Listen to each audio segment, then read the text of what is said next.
we were attacked through this foreign government to assimilate us.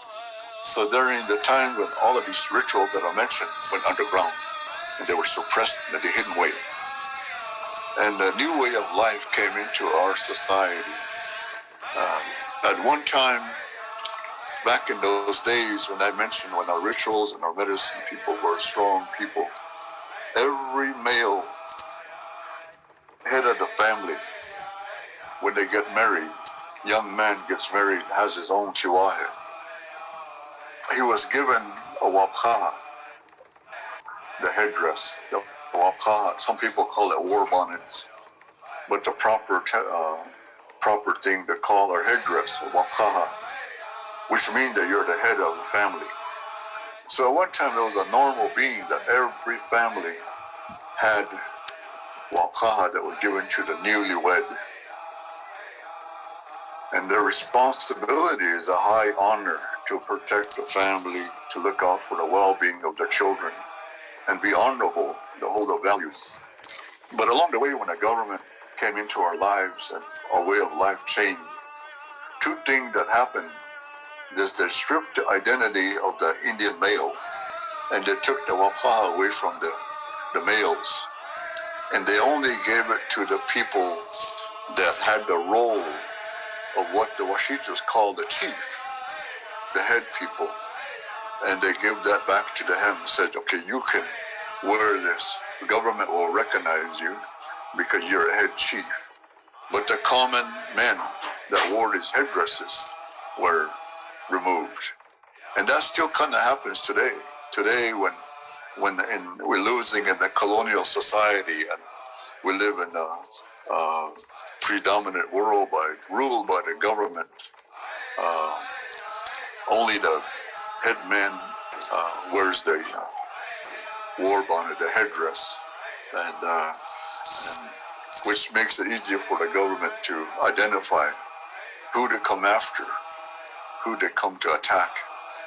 And they rule that because they sold the concept of the prince and the kings and the queens concept to the European, and they try to place it on us over here. So they put it on who they recognize as the head man, they give you. And the rest that try to do that, they'll prosecute you or they'll punish you. So the medicine men that were there, had all these medicine ways, went underground. Many of them passed on to the different world without passing on these other teachings. And the ones that we have left today is the one that branched off to the Yuipi, life. And there's no other medicine, the elk or buffalo or Kitomi or Wapia or owl. They're pretty much gone throughout the history. And today we have the healers that practice the Yuipi ceremony. So that's how we kind of only of our society. There's a lot of them today, a lot of spiritual leaders, medicine men today. But the healers are very limited.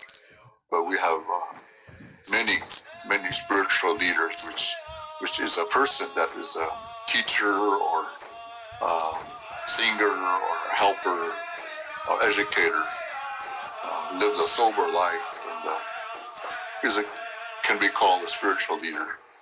Yeah. So it's come a long ways in all aspects of the Lakota nation. So during those times, that cycle in the early days when the people were faced with a similar illness, the epidemic in 1918, the Lakota life that was given there, people have died. People have died back then. But many Lakotas probably died as well. But what kept them together from going in depression or anxiety attack is their spirituality is what saved them. And it is up to the people today to seek more education. When I say The education about college or university. Education is know your history and know